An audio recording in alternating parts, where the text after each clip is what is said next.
Hi, this is Junaid, back with Acute Ischemic Stroke 2019 guideline review. We're going to discuss Section 2, Emergency Evaluation and Treatment in this lecture. The first and foremost, do an AIS stroke scale to have consistency, standardized care, and you can see what the progression of the patient is, hopefully to the good outcome, but even in bad outcomes, it is important to know what things are moving towards the patient. So we definitely need a baseline AIS stroke scale and a continuous AIS stroke scale post-TPA or post-thrombectomy. Now, when we come to initial head neuroimaging is concerned, what we need to consider is, first and foremost, we need to rule out irretrievable hemorrhage.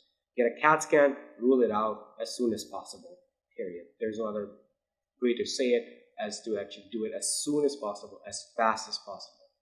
It is also important that you can consider doing direct-to-CT protocols at your institution. So if the patient with an EMS pre-notification is done, the patient goes directly from the EMS stretcher to the CAT scan after being evaluated briefly by the ER physician for ABCs. In very certain patients, you can consider doing a CTA and a CT perfusion, and those patients we're going to discuss the criteria whose patients we should get done. Now, as far as CTangiogram and multimodal imaging is concerned, for those patients who are TPA eligible, do not delay that. Bring the patient back after the CAT scan, give them TPA bolus, and then send them back. The reason behind is that the faster, the sooner you give TPA, the better the outcomes are for the patients. So there should not be any delay in TPA to get further advanced imaging. Now, in certain cases, you should consider getting an MRI, which is to figure out if the patient has a DWI flare mismatch. And we're going to come to that criteria in a minute as well. Now, before I get into all this imaging selection, let's go with some big background information. The two papers that are extremely important is number one, Time is Brain, the stroke theory of relativity. This is done by Dr. Gomez. I think any budding neurologist should read this paper at least 6 times. And the second one is, that's where the real meat of the matter is, that we have moved from time window to tissue window. And then what we have done is that we have tried to move the stroke care forward by just not extending it, because we now have more advanced imaging to select patients who are eligible for TPA and thrombectomy by using multimodal imaging like CTA and CT perfusion. The first of the trials that actually break through was the Wake-Up trial. The Wake-Up trial used MRI brain, decided basically DWI and flare mismatch, and they were able to show that the 90-day outcome is better in those patients who got TPA. So that is clearly part of the guidelines as well, to consider doing patients in which more than 4.5 hours or unknown time of onset, you should get an MRI if you can get an MRI, in those patients you can, then you should get it for sure, and then consider giving TPA if there is a mismatch between DWI and flare. Clearly, that is not an issue. It's also part of the guidelines as well. However, since the guidelines have came, things have actually even evolved further. And then the next trial that came back was actually the Extend trial.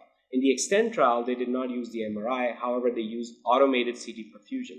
And they clearly suggested that the patients who got automated CT perfusion were found to have improved outcome, as far especially as considering in the modified Rankin scale at 30 days, as you can see clearly that they have better outcomes. However, patients had increased risk of bleeding, as clearly when you're going to give TPA, you're going to have increased risk of bleeding.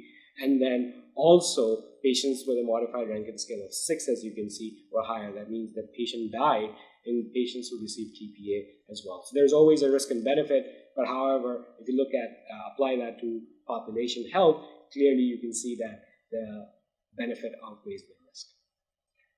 That further goes into further 3 trials, and this is a meta-analysis and systemic analysis that was published in Lancet. And then this also concluded that in those patients who got automated CT perfusion, if you look at that, their alteplase used, you can clearly see that there was a trend towards the good outcome. Again, this is not part of the guidelines.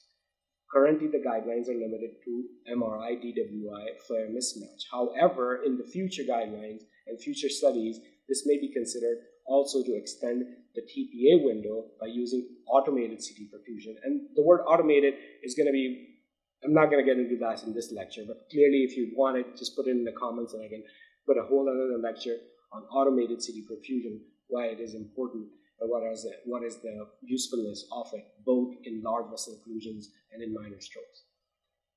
Having that aside, as you can see that clearly there is a trend towards benefit if you use that. This is again not part of the guidelines at the moment. So what are we really trying to achieve here? What we are trying to achieve here is select patients for mechanical thrombectomy.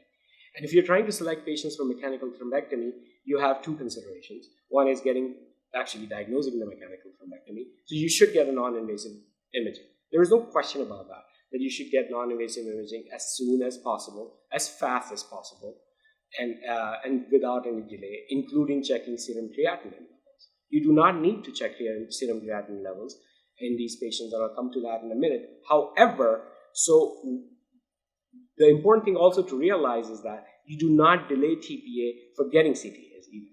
So that's a fine balance you have to basically come up to, and I'll show you my whole imaging selection criteria in a minute, and then we can go from there. But at the end of the day, the important thing is, the principle is, do not delay TPA, and once the patient cannot get TPA because it's beyond the window, then get the CTA, and then of course considerations for CT perfusion, again depending on your criteria that you're going to set up. Neurons over nephrons. Please do not delay getting CTangiogram by waiting to see the results of serum creatinine. This is not an indication. At the end of the day, patients who are going to be eligible for kidney transplant are going to be losing their transplantation window because they had a large stroke. They can become ineligible for it.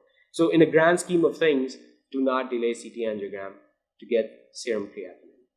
Now, as far as mechanical thrombectomy and multimodal imaging is concerned, when we use the word multimodal imaging, we're talking about perfusion scan with CTangiogram.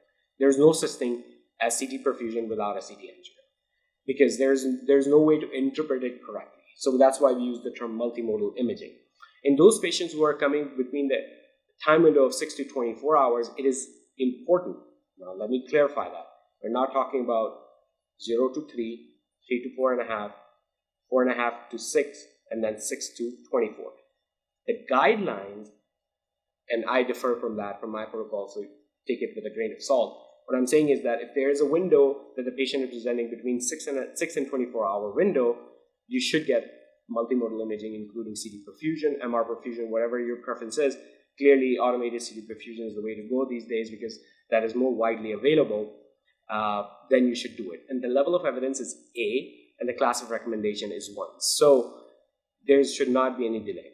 Now, in certain situations, if, for example, the ER physician has already gotten CT-CTA, and then the patient, you figure out that it's 7 hours at the time of onset, are you going to send that patient back to get a CT perfusion with a repeat dose of contrast? It depends at the end of the day, but for practical purposes, if the aspects is equal to or above 6, you do not need to get a CT perfusion. You can send the patient directly for thrombectomy if the CTA shows large vessel occlusion, of course. So you have to understand the utility of it. But if the patient is going for a CT angiogram and you have the ability to get CT perfusion between 6 to 24 hours, get that. The level of recommendation is 1.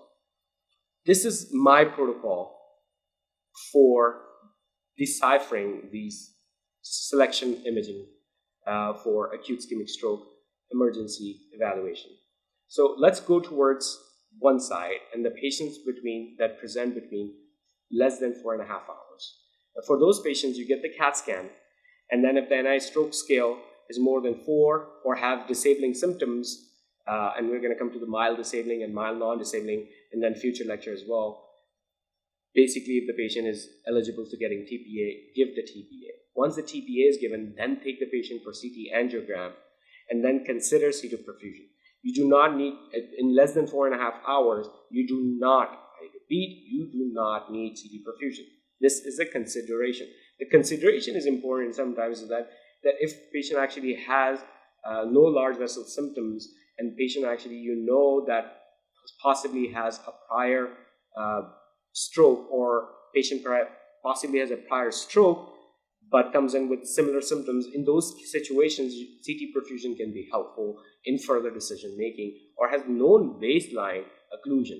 So in those cases, CT perfusion can help, but you do not need it. If the CTA actually shows that the patient has M1 occlusion, proximal M2 occlusion, tandem occlusion, basilar, PCA, whatever occlusion there is, then the patient goes to thrombectomy. Easy peasy, simple.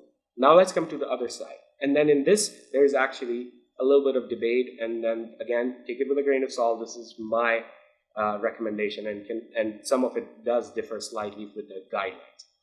So if the patient presents from more than 4.5 hour window, and to be honest with you, up to 24 hours in this case, in posterior circulation, basilar artery strokes, I have sometimes extended the window to up to 48 hours, but again, depending on the patient and the situation. But at the end of the day, if the patient is presenting between 4.5 hours to 24-hour window with conditions 2 met, modified Rankin is less than 2 or equal to 2, and NIH stroke scale is more than 5.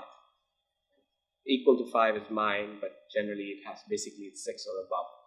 And then what you do is you send those patients directly for CTA and CT perfusion. You do not get only CTA in these cases. You should consider getting CTA and CT perfusion. If the penumbral imaging is positive, that means that the patient actually has a mismatch.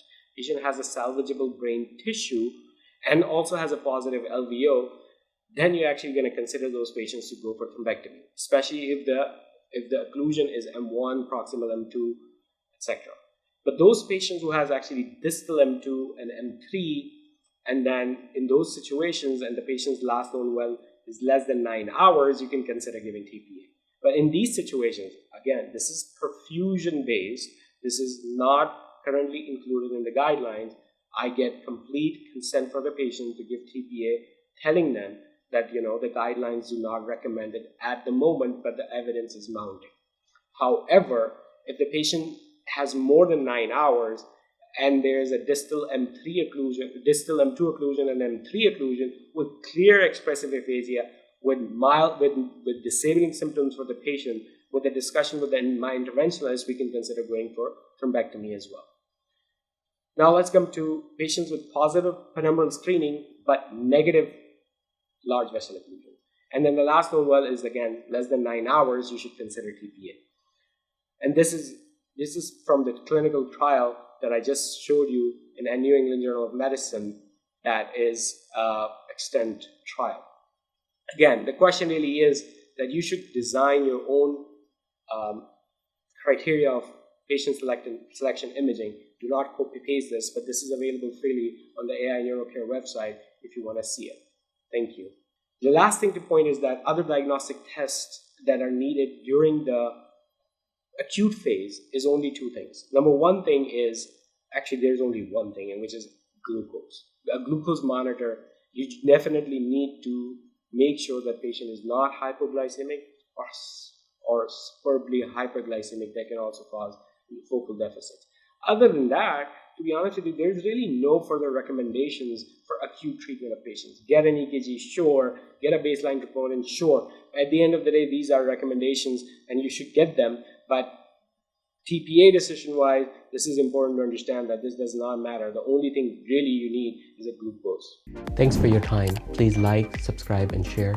Follow me on LinkedIn and Twitter.